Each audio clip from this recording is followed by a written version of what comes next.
G'day, I'm John Ford from Caravan World, and we're here at Berrima Diesel with Andrew and Baden, and we're going to do a bit of work to the 200 here. Looking forward to it, seeing a lovely rig over there on the side, just waiting to have all the work done, so looking forward to it today. Yeah, no, it's been a good thing, but it uses a bit of fuel, Andrew, so you know, we're keen to see what we can do with that, and maybe looking for a bit more power. I think that you reckon that could be possible as well. Yeah, well, I mean, you certainly got some load on it for sure, and diesels love load. You know, you need torque to pull that along a bit more efficiently, so giving you a bit of a wider operating range of torque through a few mods that we're going to be doing today. Yep. will you know, obviously mean that the drivability is a little bit better. Yep. A little bit less throttles needed, and it might only be a millimetre or two, but as we know, the distance we clock up in Australia, that suddenly starts equating to a few dollars saving. Yeah, cool. So what are we going to do to it, Baden?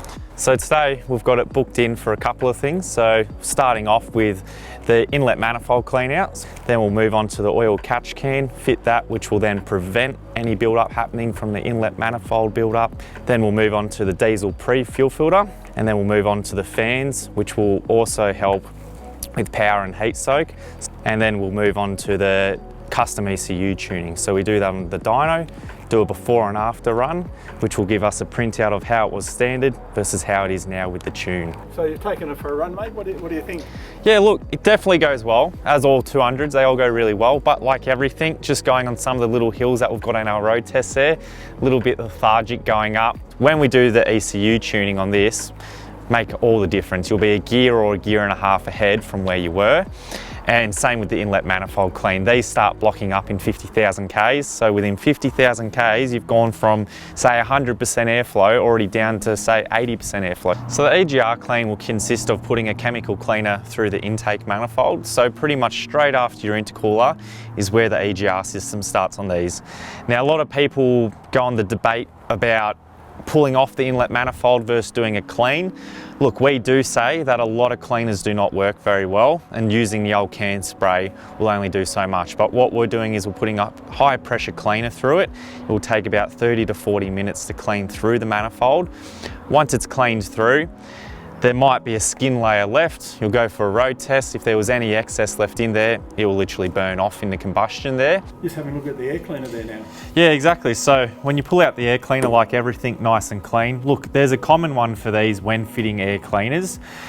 You've got to really push the lid inwards and down, because what ends up happening on a lot of these 200s, the dusted intakes that everyone talks about, is this little lip seal here pushes back and it gets pinched. And then when it gets pinched here, you will allow dust to come past. So as we say, exactly, no sealing. So all it's about is installing an air filter correctly is why you don't get dust in your intake. Install it incorrectly, you will get dust in your intake.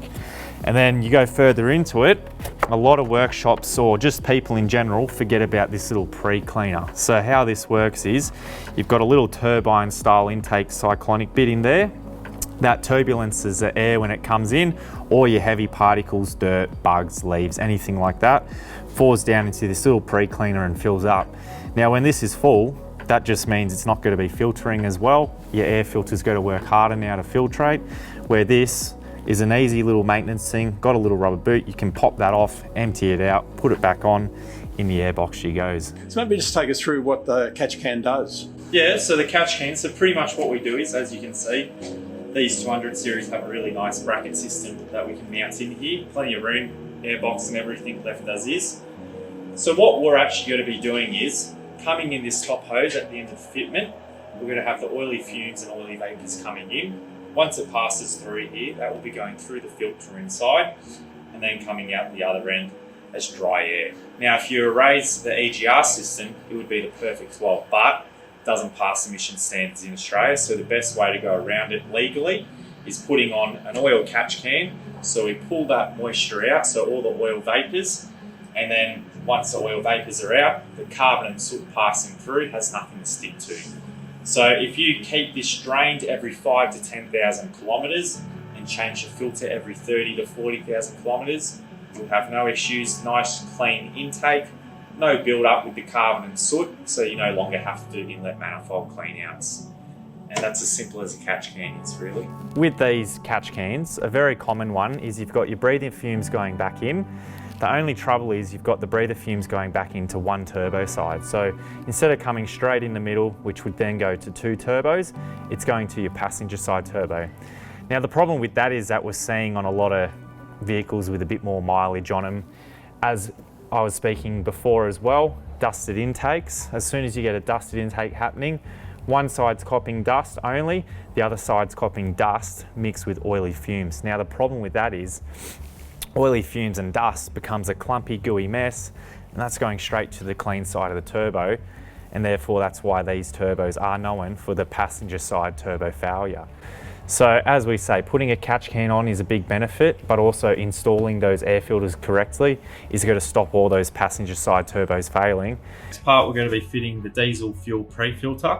Now when we do these fit outs, we always check the main filter because a lot of vehicles come in with fuel filters not changed, very black, causing fuel restrictions as soon as you put a secondary filter on. So we've already got the lid off on this.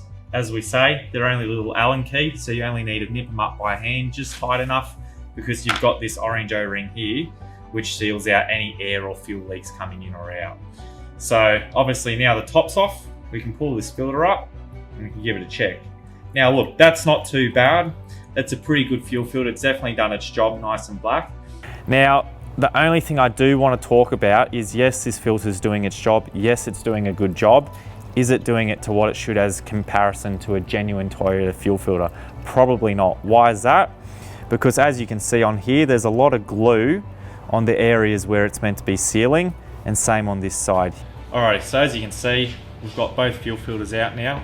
One's a genuine Toyota, one's an aftermarket. One's covered with glue, and this one here, as you can see, is just pleated, paper. So it's getting the right job, it's being done correctly. On the side here as well, it's got one dollop to seal the filter and just keep the filter together. Where you can see on the comparison one, it's just a big gooey mess. So when we do fuel filters, we always say a genuine filter can't go wrong. They're about $50 roughly to get one, where these are about probably $40, so $10 difference for a set of 10 grand injectors.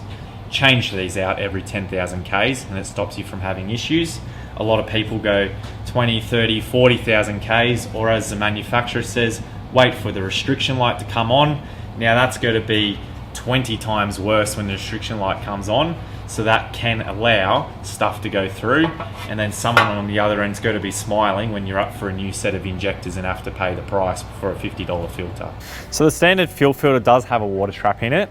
However, the only downside is it's a bit of an old system. So how it works is it's got a little float inside, and when that float hits a certain level, that will then send off the water sensor saying you've got water in the fuel. The only problem is, say your fuel bowl's about this big, you're going to need at least almost a quarter of the fuel bowl to be full before that water alarm comes onto the dash. So we get plenty of them coming in through the workshop, pull the fuel filter out. Oh my God, look at this. Half the bloody bowl's almost full of water and the water alarm hasn't even come on yet, because that float hasn't actually moved up enough for it to come on for the water alarm to go off. So that's why we do say fitting these pre-filters is a benefit, because the element that sits inside here has a wax coating on it, which is resistant to water. So it will still let fuel pass through. Then you've got the little drain tap on the bottom and you can drain it out. Check it every service, even before a service, or you feel a bit worried that you filled up at a bad fuel station. Let the vehicle run for about 1 minute. Within 1 minute, whatever fuel you just filled up with will be straight inside here. Check the glass bowl out. Oh, she's still clean. You're probably good to go. Oh crap, there's a bit of contamination. Turn the car off, and obviously you'll have to get the fuel drained after that. Good. How are you going? Good, so, baby. John Reinhardt. So, John. This is obviously my grandpa, so Orpa we call him because German. So he started up Berrima Diesel, going on to 3rd generation now. So he was the 1st generation, then my dad jumped into it, and now we're jumping into it. So he's pretty much still coming up to the workshop, looking over everything, making sure we're keeping in line with everything. He started up Berrima Diesel back in the day. He came from Bosch in Germany. So he was originally from Germany back in the day, and then Bosch flew him over to start doing work on cars. He started up that side back in the days when you had the old 60s, the old 40s and everything coming in like a brand new car. Then my dad jumped in when the 80s and the 100s were starting to come out on the market. And now you've got my brother and I, Trent, and he's jumped into the market with me doing ECU tuning and jumping onto the modern vehicles. Well, we're doing this intercooler upgrade with a fan. The reason is the intercooler on top of the motor, which runs quite hot. And the usual complaint is on a long climb, particularly with the Caravan, it gets hotter and hotter, and with the sensor in the back, it starts detuning. People saying, I'm losing grunt, I don't have the power.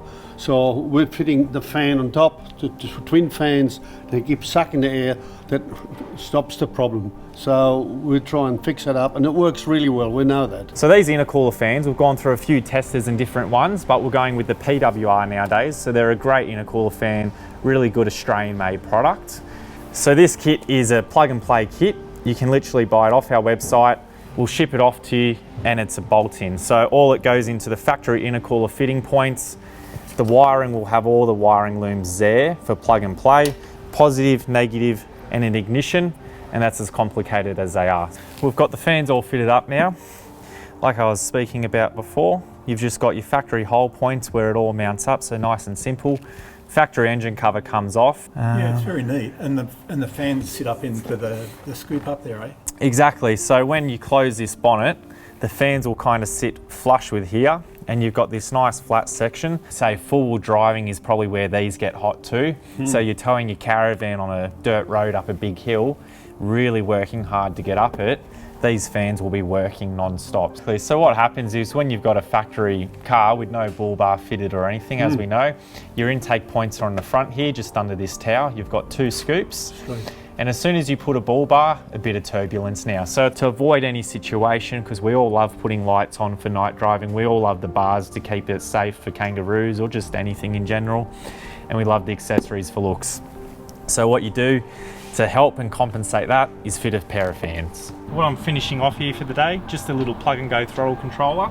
The question is, what's it actually doing? So it's just adjusting throttle sensitivity. So instead of having to put your foot down all the time when you're cruising on the highway or just around town, you've got a lot sharper, quicker response on the throttle. So that eliminates a lot of the lag takeoff, or when you're going through a roundabout, come out the other end, put your foot, bit of a delay. That will save all that kind of area there. And then same thing, when you're towing a Caravan, your foot can get very heavy. It will actually just help with the cruising along the highway, not keeping your foot down all the way. What you're seeing here is the factory filing that we've pulled off the vehicle, all the maps that we need to touch and do. So what we've got here, we've got some turbo maps, we've got some VNT maps for the turbo as well, some limiters, fuel maps, torque maps, all the things we need to adjust. Now, the thing with this is a lot of people can do the wrong by these things because the maps are kind of unlimited. You can bring everything to the peaks where you can actually damage and hurt things dramatically.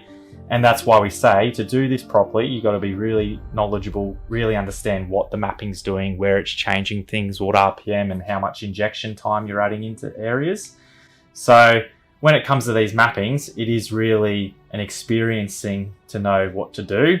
And that's why we do say always go to a reputable tuner that knows what he's doing. Like us, we always been doing it for years. 3 generations we're going on to for doing it. So we're at a point where we're just going to wait for the upload to happen of the new file now. So that's the modified file that I did up and we're going to put onto the vehicle. As you can see, ECU Programming, it's got a percentage line, and we've just got to wait now till it completes the upload. And then we'll be doing our after run with the modified file and see how the results come up. And then any fine tuning needed, we can do that after the file's been loaded. So we've pretty much come to the ends now where we've done the tune and the results have actually come up really well. This is a really nice increase. Like everything, we haven't gone overkill. We've kept all the safety parameters there. We've kept all the limiters on, so nothing's going out of specs or out of areas. One thing with the 200s is, as you can see, they always diminish here. So if anyone's wondering why there's a bit of a dip here, purely because efficiency of the turbo. The only way to get more power and more torque here is by trying to keep more boost, but the problem is these turbos aren't very efficient in the very high RPM. But as we all know, we don't want to drive at 4,000 RPM. We want to be driving between 2,000 to 2,500 RPM for your peak torque range. So starting off at the very beginning, we went from 984 newton meters up to 1,153 newton meters. So really good figures coming out of this 200 series today. And like I said, it's nothing overkill, it's not a big tune, it's a pretty normal standard tune for these. So still keeping everything safe and not letting the vehicle get hot. So we've been on the dyno and made a lot of noise, mate, but what did we produce? Yeah, so look, it actually came up really well, John. So we've got the graph here. So pretty much you've come up from about 135 kilowatts up to 160 and 984 newton meters up to 1,153. Yeah. Now, you know, pretty good increase, 20 to 30% increase through the rev range. You got to really notice that. I'd say that in comparison on the road is about a gear to a gear and a half better up a hill. So instead of knocking back on those hills, you'll be pulling up those hills in the same gear this time. Yeah. No, that sounds pretty good. So that was pretty promising and very educational. And you know, I look forward to getting it out on the road and having a run. Thanks very much for Berrima Diesel and Andrew and Baden for the day. It was really interesting. I learned a lot, and I'm sure old 200 here is going to really appreciate the extra power and a bit less stress on the road. That's it. I think we probably, you know, thanks for coming in, and we aim to educate people when they're here. Yeah. I mean, they may not want to be a mechanic. By the time they finish here, maybe it's just that German bloodline.